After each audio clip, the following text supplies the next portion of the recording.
बहुत ही छोटा है लेकिन बहुत इंपॉर्टेंट रोल प्ले करता है। कई बार आप देखते होंगे sir intention, knowledge, motive, negligence, इन वर्ड्स के बीच सर हम बड़ा कंफ्यूज रहते हैं, बहुत कंफ्यूज रहते हैं सर। तो जरा इंटेंशन क्या है वो तो आपने बताया हुआ है हमें, ये नेग्लिजेंस क्या बताता है? मैंने कहा बड़ा ब्रीफ और प्रिसाइज में आप समझेंगे इसको कि नेग्लिजेंस क्या है। तो प्यारे बच्चे, negligence is basically breach of duty. ठीक है, negligence is basically breach of duty.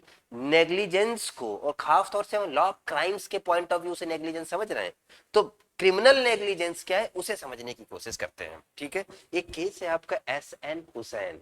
S N Hussain versus state of Andhra Pradesh. ठीक है, बस ड्राइवर का केस है ये, उससे एक्सीडेंट हो जाता है ट्रेन से, और फॉग होता है, कोहरा होता है, सर्दी होती है, विजिबिलिटी नहीं होती है।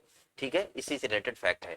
तो in the very leading case which is known as the S N Hussain was a state of Andhra Pradesh. ठीक है, इस केस में प्यारे बच्चों क्या हुआ, ऑनरेबल सुप्रीम कोर्ट ने क्रिमिनल नेग्लिजेंस को डिफाइन किया।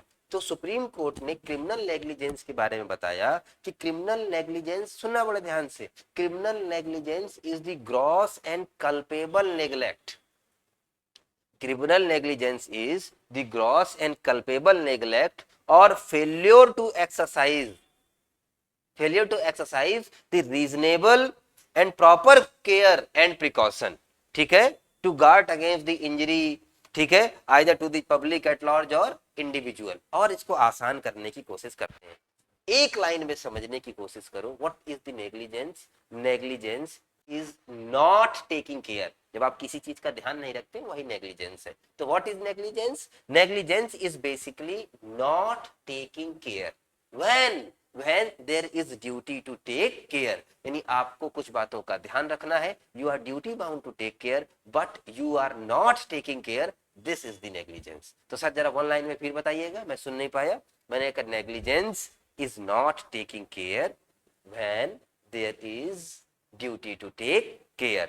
तो प्यारे बच्चों, नेग्लिजेंस हो गया या केयरलेसनेस बोले, ये आपके स्टेट ऑफ माइंड को रिप्रेजेंट करती है। हालांकि ऐसी सिचुएशन में ना तो आपकी डिजायर होती है, ठीक है, ना तो आपका एक तरीके से डिजायर की तो बिल्कुल कोई कॉन्सिक्वेंस का डिजायर की कोई बात ही नहीं होती है, but it indicates, despite that it indicates the state of mind जब you are not taking care but you have duty to take care. जैसे सपोज करो you are duty bound to check the brake of the car every time when you are driving your car। तो आपकी duty है ना कि आप अपने car की ब्रेक चेक करें।